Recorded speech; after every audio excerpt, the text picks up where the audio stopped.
The Atlanta Beltline is 20 years old, and for a little over 10 of those years, Clyde Higgs has been a part of this urban redevelopment project.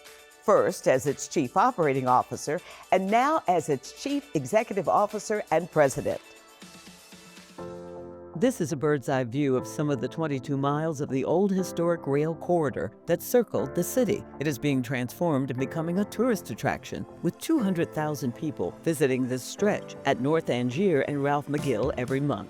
What other major infrastructure project has this type of impact for people at the end of the day? And that's the thing that gets us really excited, because we are perhaps the country's most ambitious redevelopment project now. But to see that it had this type of impact on community, over 30,000 jobs created, over 90,000 jobs supported, over $14 billion of private investment that's followed the Beltline. Again, we are creating kind of a city within a city in many ways. And it's giving people a chance to live their lives right here on the Beltline and do all the things that create joy and wholeness for them.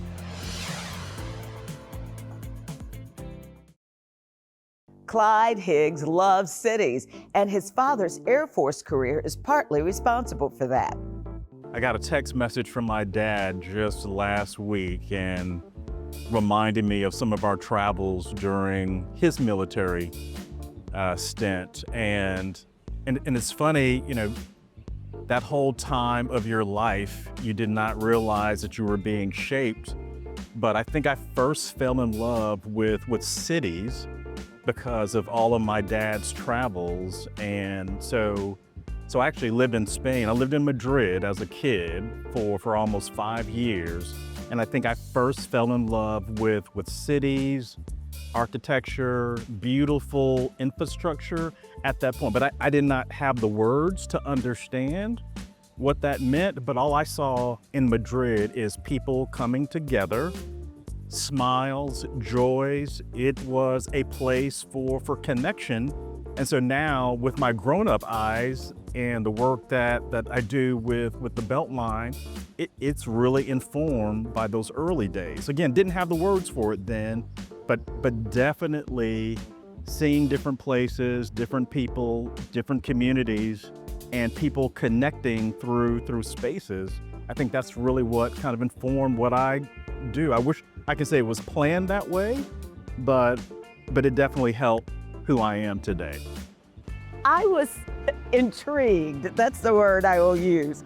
I was intrigued by you majoring in psychology in college. Yes. What was that all about? Yes, so, you know, life is interesting that way. So the goal was to ultimately become a scientist. So I was going to be a neuroscientist, and got a degree in psychology with a focus in biomedical sciences, and started a whole program, PhD program. I'm like, oh, this is what I'm going to do.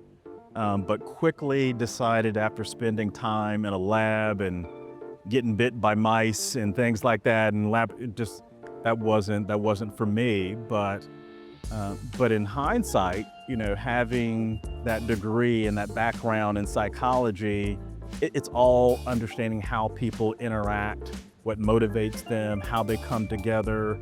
And I wish I could say I planned all of this because of what I do today, but it was purely accidental, but it has served me well.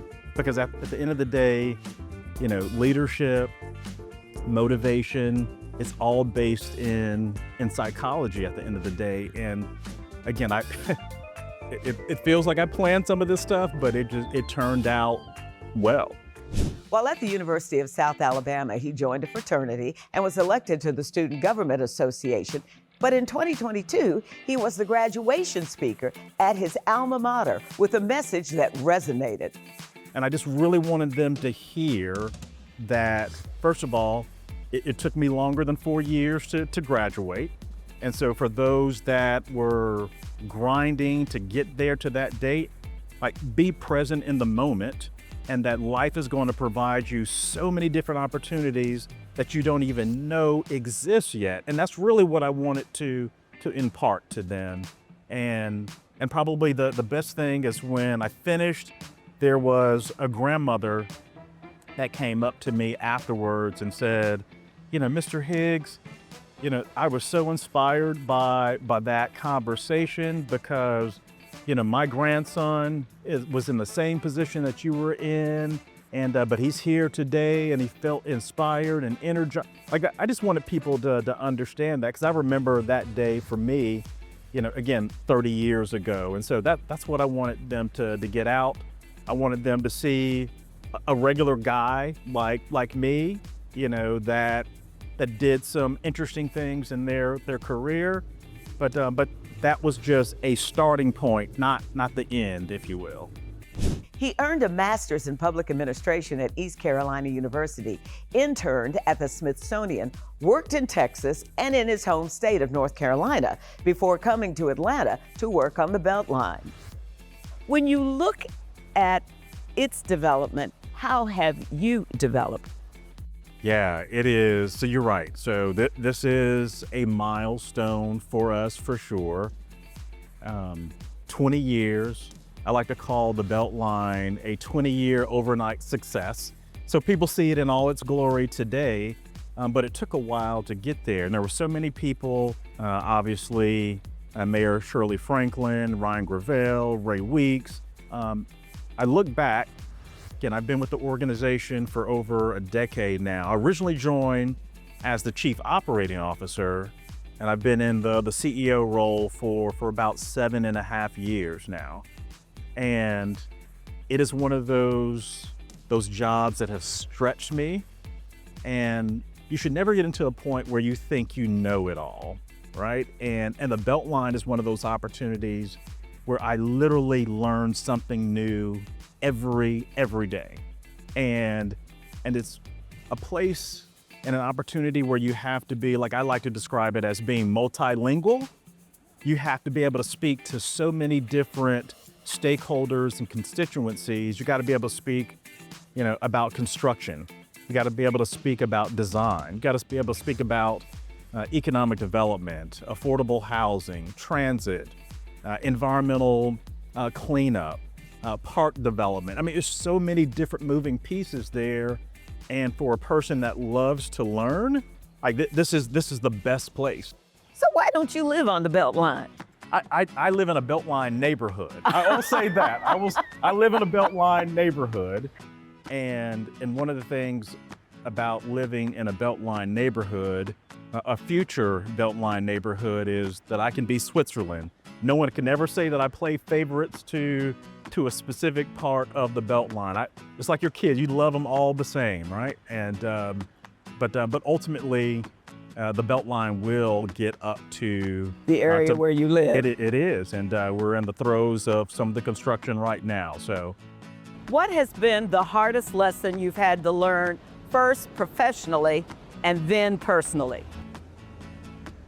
I would definitely professionally, it is allowing people who are rock stars in their own space, in their own field, to do what they do. A lot of people have this mindset like, you're CEO, you tell everybody what to do. My thought is like, no, you hire and bring on rock star people and then let them tell you what to do. Now ultimately, I got to decide, what to do, but you hire really, really smart people and let them inform a lot of those decisions. Personally, it is, and again, I know this sounds like, God, everyone says this, but really making sure that you have a balance of what you do from a 9-to-5 perspective and things that also create you joy kind of outside of work. The challenge for me is, like, I love what I do for work, right? And so you're blurring the line of work, personal, professional, because again, I love it. Like I would come out here and look at the Beltline and give recommendations on Beltline without even working for it, because I love it so much. But sometimes you got to make sure that you have some separation there. And How do you separate? What do you do? Clyde Higgs says he separates work and pleasure through travel, but not really. I like to walk around, I like to look at buildings, I like to look at architecture. I'm that guy that's like, oh, I love Art Deco, I love Greek Revival. And I didn't know that I was gonna be that person growing up, but it's something that really, really offers me a lot of joy. And then it gives me a chance, again, to do what I like to describe as comparative analysis and see what the High Line is doing, see what the Underline is doing in Miami, or see what's happening with the 606 in Chicago, or the Buffalo Bayou Trail in Houston, or what they're doing in South Korea, what they're doing in London. And you're always working, Clyde. But that's the great challenge, right? Because I love it. Like this is. I was in London this spring and got a chance to look at some of their green space, some of their trails. I think I got in 65,000 steps when I was in London, because I just walked like literally everywhere, and got a chance to see some of their trail network, some of their parks, some of their redevelopment projects where they took something very old, turned it into something new. Had a chance to meet with some of the economic development leadership there in London as well. But I love it, Monica. This is what I love to do. It makes me feel happy, and plus I get some steps in, and I'm healthy as well. So yeah, it all works out. Now you're a girl dad, and Yes. she's 13 now. Yes, she's 13. What's the saying? 13 going on 33 or 43, and. Yeah, but she's fantastic. She's smart. She's vibrant, and she will be 14 in December. And it's interesting, personalities of going back to that psychology piece. She's never met a stranger. I'm a very measured. Some might even say, I keep to myself. I'm very introverted. Although you might not know that. People are like, oh, you're just you're such a gregarious person, but left to my own devices, I'm perfectly happy walking down the street with some binoculars on, just doing very nerdy stuff. That is who I am at my core. My daughter is perhaps the exact opposite. If we're walking somewhere, she's like, "Hey, how you doing?" The random conversations with people, she does that, and so yeah. Love her to death, and but yeah, being a girl dad going on 14, I'm ready for all the excitement that's gonna offer. When you look at the Beltline and its development, how does it mirror you? That's a great question. I would definitely say its diversity and how it serves different people, and that is me. I got a diverse group of friends and people that support and love me. Definitely trials and tribulations for sure, but ultimately something that is supported by community. One of the things that we like to call the Beltline is the People's Project. That this was born from the people. This wasn't a top-down endeavor, but the people of Atlanta wanted the Beltline to happen. Last question. What keeps you up at night? The future. The future. And, one of the things that we look at for Beltline is like, maybe we should have done X, or maybe we should have done Y differently. And so I'm trying to look into the future, not next year, but 30 years from now. Like, what is going to be the need for our community? Like, what can we be thinking about today that prepares our community 30 years from now and gets us prepared?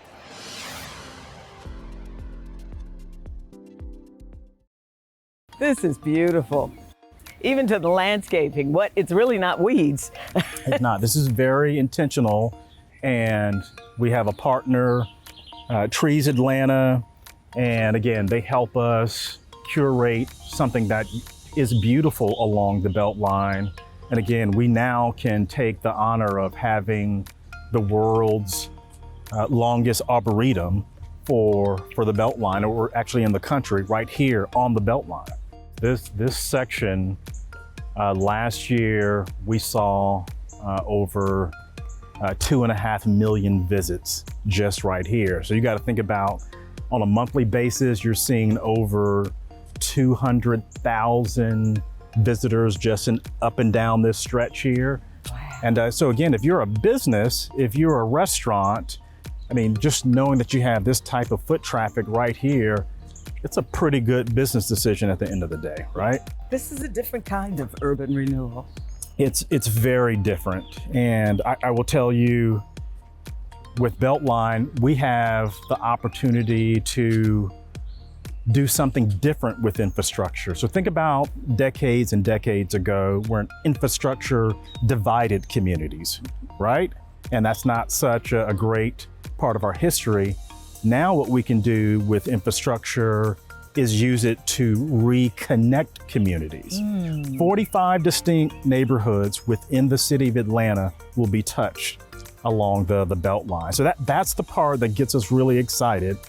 Literally, you can live in Bankhead and get to Buckhead. You can be in Buckhead, get to Ansley, you can get to Ansley, you can get to Pittsburgh. Like, all of this is restitching, reconnecting communities back together. And that's one of the things that we like to remind people is, when you have very intentional plans, design, and obviously construction, you can do something that's very impactful for community. And what you see here today, yes, you see all the people walking, but you also see apartments, you see office space, you see retail, all, again, those things that make people live a full and whole life. It's right here. You have MailChimp here on the Beltline. And so what one of their founders will tell you is that 1/3 of their workforce uses the Beltline to get back and forth to work. And they got, close to 3,000 employees. So think about, that's like 900 cars that are not on the road because they're using the Beltline to get back and forth to work. But I see a lot of runners on the Beltline too, and I understand that you're a bit of a sneakerhead. Well, yeah, a little bit, yes. Why did you start that hobby? It's born out of, I would definitely say, out of hip hop culture. So, I'm in my 50s, and so I'm really a first generation hip hop kid from that whole demographic, and that was always a part of the culture, was sneakers. Started off with Adidas and the fat laces, and it just kind of grew into this kind of identity piece. And now, it's all the various sneakers. You got the Nike OGs, you got the Travis Scott. I mean, it's a number of items that I have out there. But today, you're not. Not today. Not today. I gotta go meet with some folks, but they're gonna start getting my sneakers. And then I don't care. They're gonna have a suit and sneakers, and that's just what they're gonna get. That's what they're gonna get. I don't, it could be whomever. If I'm gonna meet with the ambassador of whatever country, they're gonna see Clyde Higgs in some sneakers at the end of the day. That's just what it is. I'll believe it when I see it. Higgs told me the Beltline's 22-mile trail will be completed by 2030, as promised. But he said more work remains on affordable housing and transportation. Thanks for watching. If you want to see more of Monica Pearson One-on-One, check out the links on your screen and click the subscribe button.